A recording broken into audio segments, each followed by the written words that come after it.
안녕하세요. 오늘은 스코틀랜드 철학, 스카티시 필라소피와 미국의 신학, 아메리칸 티얼러지라는 제목을 가진 논문입니다.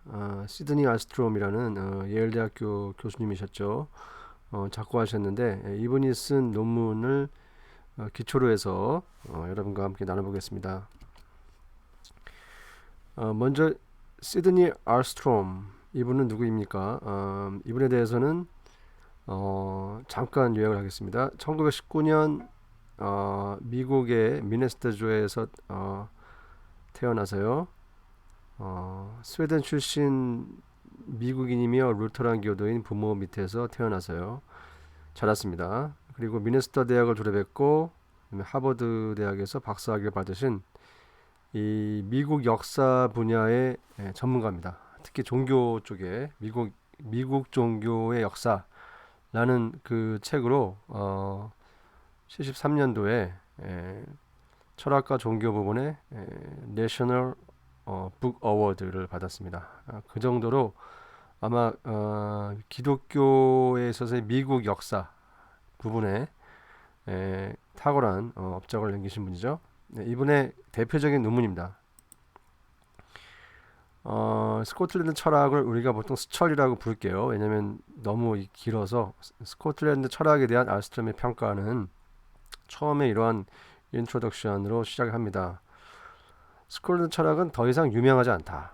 그만큼 21세기에 있어서 이 철학을 가지는 것은 연구나 하는 것은 별로 중요치 않다. 어떤 면에서 보면 더 이상 언급되지 않는 철학이죠. 사람들에게 관심이 없다. 이분의 평가는 그렇습니다.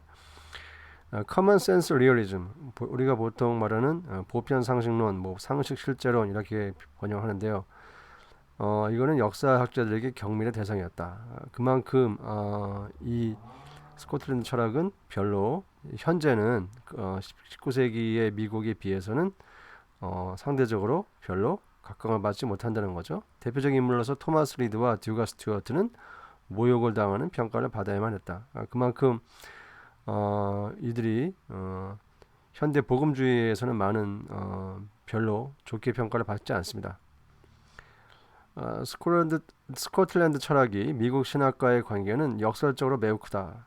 이 점을 이 논문에서 알아보고자 한다. 즉 이 스코틀랜드 철학과 미국 신학, 아메리칸 티얼러지의 어떠한 관계성에 대해서 이 논문은 짧게나마 요약을 하고 있습니다. 맨 처음에 18세기와 19세기에서 스코틀랜드에서의 교회 위치, 스코틀랜드라는 그 대표적인 장로교죠. 장로교가 이 당시에 발생을 했고 또 그 당시에 가장 부흥을 이뤘던 때이기도 했지만 또 반면에는 그 대학교를 중심으로 글라스고 대학, 세인트 루이스 대학, 그리고 또 우리 에든버러 대학 몇 개 대학을 중심으로 해서 대학교에 어마어마한 이 철학이 융성하게 발전합니다. 교인과 교인의 아들들, 즉 이제 그 철치맨이라고 부르는데 이제 그 목사님이나 목사님의 자녀들이 이분들이 대체적으로 스코틀랜드에서는 거의 귀족이나 귀족 계층에 속했어요. 그래서 이분들이 대단한 영향을 끼쳤습니다. 영국 국교에 대한 반항, 그 당시에 영국과 스코틀랜드가 있었는데 영국이 자꾸 스코틀랜드를 많이 간섭을 했죠. 이러한 것이 저항을 많이 일으켰는데 그 교회의 전반적인 분위기가 영국 국교에 대한 저항이 심했습니다. 또한 자코뱅의 반란이라는 그 사건이 있었고요. 또한 이 대학교에서는 과학과 이신론의 영향이 교회에 또한 들어오게 되었습니다. 그래서 대학교에서의 그런 스코틀랜드 철학이 또한 이 교회까지도 들어오게 된 거죠. 1712년에 있었던 패트로나즈 액트, 이것은 뭐냐면 스코틀랜드와 잉글랜드 연합에 이어 스코틀랜드 장로교가 설립되는 계기를 마련했습니다. 이것은 뭐냐면 왕이 직접 목사들을 임명을 하는 거죠. 그래서 500명이 왕위에 임명되고 400명이 지방 영주에 임명되는, 어떻게 보면 국가가 교회의 모든 정치적인 것에 들어와서 간섭을 하는 패트로나즈 액트 때문에 많은 반감을 샀습니다. 이러한 영향으로 인해서 스코틀랜드 교회의 분열이 나고 급기야 스코틀랜드 자유교회 프리처치가 설립이 되죠. 1843년입니다. 교회 안에 크게 두 개의 파로 나뉘는데요. 이때 이 파로 번역이 되고 하기도 하고 뭐 당이라 하기도 하고 어떻게 보면 이 두 개의 큰 분파로 나뉘게 됩니다. 하나는 다수파인데 온건파, moderate party라고 부르고요. 소수파는 복음파 또는 국민파, popular party 또는 evangelical party라고 이렇게 두 개의 말로도 혼용했습니다. 그래서 주로 이제 온건파가 다수파이기 때문에 그 당시에 어떻게 보면 그 교회와 대학의 대부분의 분위기를 장악하고 어떻게 보면 리버럴라이제이션 교회가 좌경화되는 그런 현상을 갖게 되는 가장 계기를 마련하죠. 온건파는 윤리적 도덕적인 정부를 주장하였고 정부라보다도 통치를 하는 게 번역이 맞는 것 같습니다. 윤리적 도덕적 통치를 주장하였고 복음파는 교리 중심의 교회. 우리가 보통 우리가 말하는 보수파를 보통 교리 중심이라고 보게 되면 이 복음파는 그 칼빈주의 전통적 칼빈주의의 교리적 중심 웨스트민스터 신앙 고백을 따르는 이러한 그런 복음파로 부르고요. 복음파 또는 국민파 파퓰러 파리를 부르고 온건파는 마드러 파리 주로 나중에 나오겠지만은 윤리적 도덕적인 그 통치를 원하는 주장을 했습니다. 먼저 복음파에 대해서 알아보는데요. 복음주의적 이반젤리컬 복음주의적 분파죠. 파라니까 약간 좀 어감이 이상한데 파리 이반젤리컬 파리 잉글랜드의 부흥주의자들 특히 윗필드에게 보다 동정적이었다. 즉 윗필드는 그 당시에 있었던 복음주의의 대표적인 또한 칼빈주의죠. 칼빈주의적 복음주의 동정적이었고요. 옛날의 칼빈주의적 전통에 대해서 그리워했다. 그만큼 칼빈주의가 한물간 좀 구세대적인 사상으로 이해되기 시작했던 거죠. 그래서 교리적 순수함을 끝까지 지켜야 된다. 현대의 그 보수적 교단을 의미하겠습니다. 온건파는 마드러파리죠. 형식적으로는 정통파이지만 오토독스지만 화려한 웅변수를 강조했다. 그 다음에 자연신학. 여기 자연신학은 아까 나오겠지만 이따 나오겠지만 Light of Nature, 자연의 빛, 본성의 빛 이것을 매우 강조하는 신학입니다. 그러니까 과학과 이성 또는 이성주의 또는 그 당시에 있었던 도덕과 이런 도덕론들 이런 것에 대한 강조죠. 그 다음에 학교에서의 자학제도, 그 다음에 자유철학 이런 걸 강조했습니다. 윌리엄 로버슨이 대표적인 인물인데요. 이분들의 특징이 존 위더스푼이 쓴 교회 이칼레지아스티컬 캐릭터리스틱이라는 책에서 이러한 가르침, 죄죽임이나 자기 부인 겸손 등을 가르치지 않았다라는 어떤 도덕주의로 빠졌다라는 거죠. 그래서 스코틀랜드 철학이 있는 대학에 보다 초점을 뒀다. 그러니까 대학 중심으로 모든 것이 이루어졌다라는 것을 굉장히 강조합니다. 즉 뭐냐면 대학에서 일어난 사상이 교회를 점령을 하게 된 거죠. 그러니까 교회가 머저리티가 된 게 아니라 대학 그 당시에 교회와 대학이 두 개의 가장 큰 두 기둥이었는데 대학에서의 철학이 교회로 들어오게 되었다는 겁니다. 교회에서는 주로 칼빈주의가 있었으면 대학은 주로 자유주의 그 당시 있었던 상식 철학 이것이 교회로 오게 됐다. 윌리엄 로버스는 스코틀랜드 교회 목사님으로 에든버러 대학에서 30년 동안 재직을 하면서 스코틀랜드 역사라는 책을 썼습니다. 대표적인 온건파죠. 예를 들면 글라스고 대학에서 변화를 한번 예를 들어보겠습니다. 칼빈주의자였던 제임스 우드로 총장이 온건파인 존 심슨 총장으로 바뀌었어요. 그런데 그 당시에 아직도 칼빈주의적 영성이 있었기 때문에 존 심슨은 이단성으로 조사를 받게 되죠. 그래서 그 대표적인 이유가 지나치게 본성의 미술을 많이 이용한다. 즉 이 언어 자체가 철학적인 언어가 들어오게 되면서 이 상식파의 그런 것, 상식론 같은 것이 들어오게 되었다는 겁니다. 그 당시에 상당히 칼빈주의와 이 스코틀랜드 상식론이 이 상당히 갈등을 빚었다는 걸 알 수 있죠. 프란시스 허치슨이라는 대표적인 인물인데 이분이 도덕철학 교수로 임명이 됐어요. 그래서 그러면서 이분이 가져온 철학이 들어오게 되죠. 1750년경에 온건파들이 대학가를 장악하게 됐다. 그 다음에 스코틀랜드 철학을 자유주의 방랑화, 리버럴 뱅가드로 불렀다. 우리가 보통 말하는 리버럴이라는 개념이 바로 이런 개념입니다. 지금 우리가 미국에서 보면은 리버럴이라고 부르는 민주당에 해당하는 사람들이 보통 이런 형태의 전통을 갖고 있죠. 그래서 보수주의는 칼빈주의, 리버럴은 도덕주의 이런 식으로 불리게 됩니다. 상식 철학의 뿌리는 아리스토텔레스, 아퀴나스, 리차드 후커, 잔 락 이러한 주로 철학을 발전시킨 이런 쪽에서 뿌리가 이어졌습니다. 프란시스 허치슨은 글라스고 대학의 철학 교수로서 이분이 주장한 건 크게 두 가지 나뉩니다. 도덕적 감각으로 사람은 선과 악을 구별할 수 있다. 즉 이것이 칼빈주의의 전적인 타락을 정면으로 부딪히는 거죠. 그래서 하나님과 계시와는 상관이 없다. 즉 도덕적 감각이라는 것을 뉴트럴하게 본 겁니다. 그러니까 인간의 모든 이성과 지성과 감성이 죄로 인해서 타락해야 있다는 이러한 그 칼빈주의를 반박하면서 도덕적 감각은 그러한 것에 영향이 없다는 중성으로 보면 말미암아 하나의 철학이 신학을 공격하게 되는 거죠. 그리고 이 다음에 이 말이 중요한데 타인에게 행복을 주는 것이 미덕의 기준이다. 미덕이라는 거, 벌추가 이제 주로 그 아리스토텔레스 철학이 나온 거 아닙니까? 그러니까 벌추가 타인에게 행복을 주는 것이다.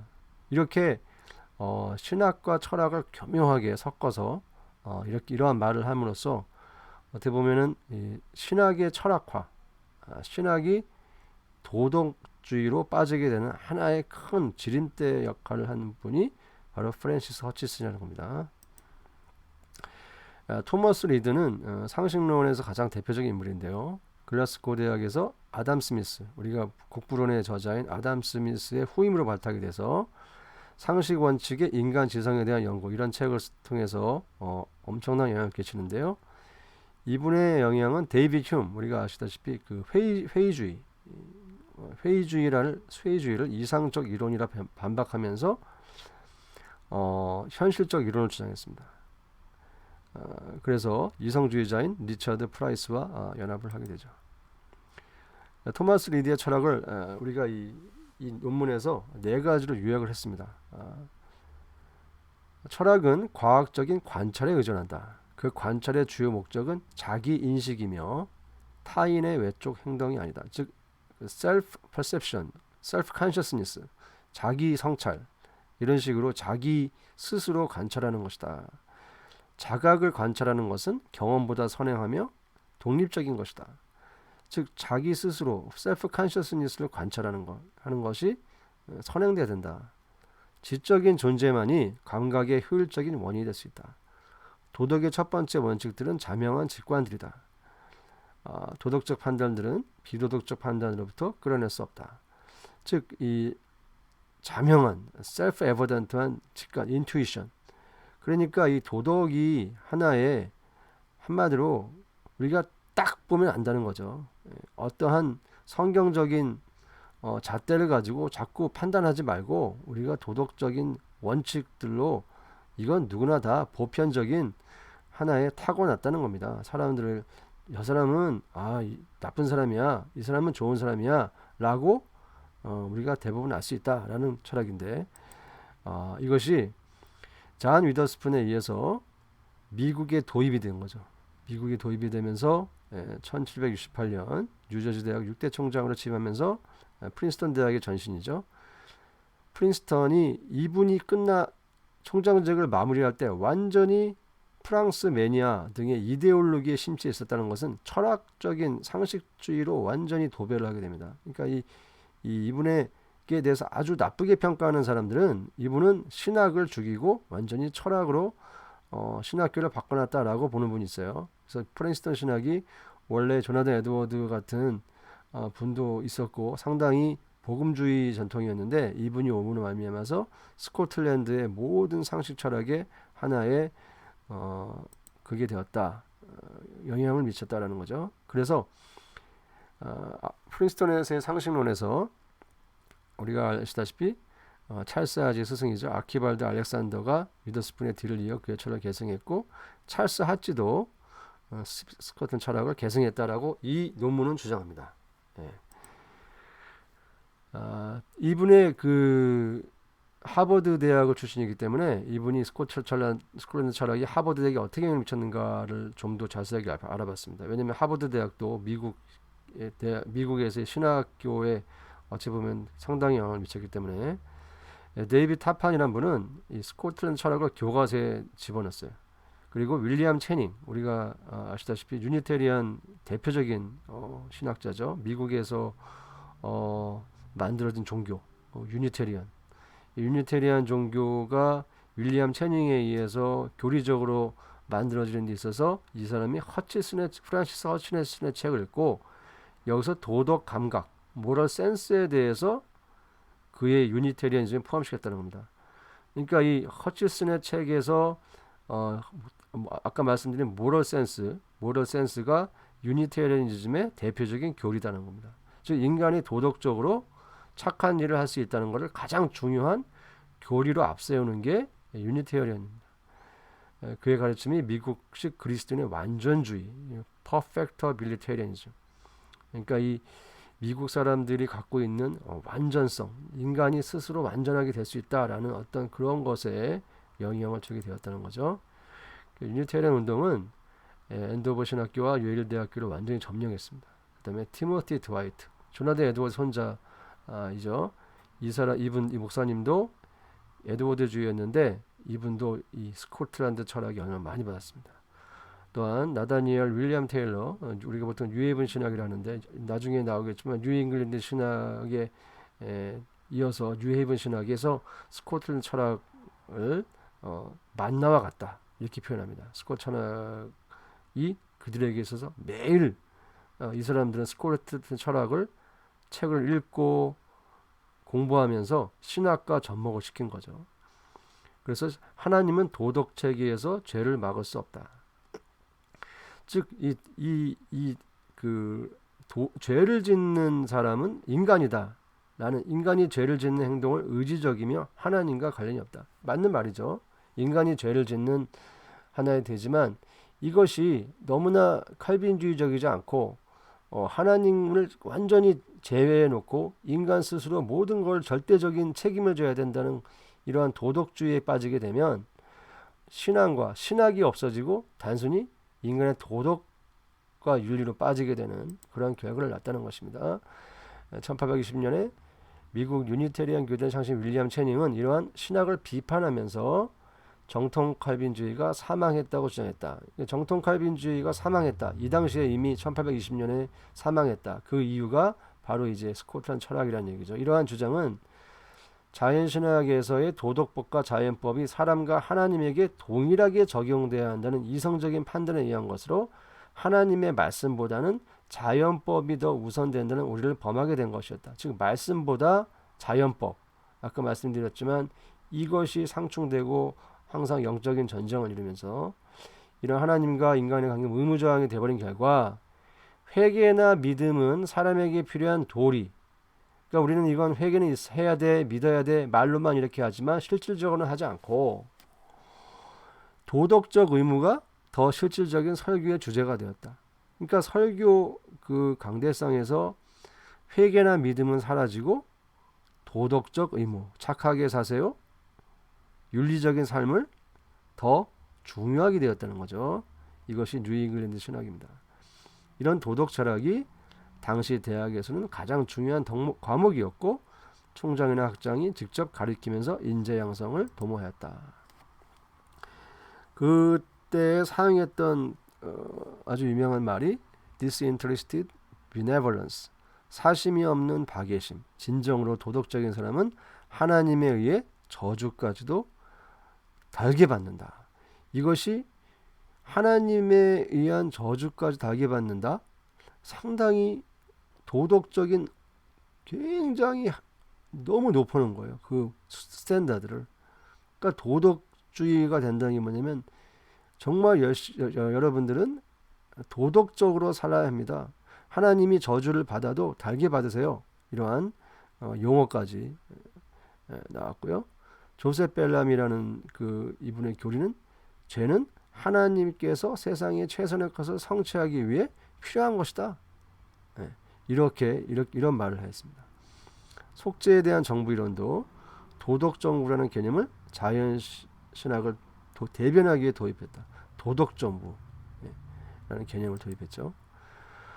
한 명 더 소개해드리겠는데 에드워즈 아마사 파크라는 분이 있습니다. 이분이 이제 뉴잉글랜드 신학의 마지막 거든데요. 상식론 철학자를 가지셨어요. 그래서 자유의지론에서 스코틀랜드의 내적주의자 위치에 쓰게 되죠. 즉 이 자유의지론은 여러 가지 그 다양한 견해가 있는데 이 스코틀랜드 철학에 영향을 받았다는 것입니다.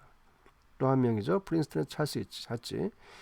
이분은 polemical theology, 우리가 보통 말하는 뭐 apologetic theology 이렇게도 표현하고, 그러니까 이분은 좀 이렇게 다른 교리를 방어하는, 이단성이 있는 거를 막는 그런 방어하는 신학을 주로 하셨는데, 특히 웨스트민스터 요리문답 신학, 아까 저번에 웨스트민스터 신학 교리문답 교리를 하면서 찰스 하치에 대해서 설명을 드렸습니다. 이분도 스코틀랜드 철학을 도입해서 뉴잉글랜드 신학은 반대했지만 스코틀랜드 철학의 인본주의란 말은 아닌데요. 인간 중심, 엔트로포센트리즘, 그러니까 인간론, 잘못했습니다. 인간론을 따르겠습니다. 인간론. 그래서 찰스 하치도 스코틀 철학의 긍정주의가 잔 낙스와 잔 칼빈의 신학과 차별을 가진다. 이 말은 이 논문을 쓴 저자의 주장입니다. 그것에 대해서 뭐 다른 견해를 가질 수 있습니다. 그래서 결론적입니다. 이런 결과론적으로 미국의 신학교가 스코틀랜드 철학의 도입으로 모든 전통적 칼빈주의를 버리고 이상주의 사상인 사회복음, 소셜 가스펠과 감정의 종교로 가게 된 것은 어찌 보면 당연한 결과이다. 즉 이분의 논문의 가장 큰 핵심은 뭐냐면 스코틀랜드 철학이 미국 신학교의 자유주의 신학의 변화로 가게 되는 하나의 계기가 되었다. 원인이 되었다라고 얘기하는 겁니다. 오늘 여기까지 내용을 다뤘습니다. 감사합니다. 좋아요와 구독 부탁드리겠습니다. 감사합니다.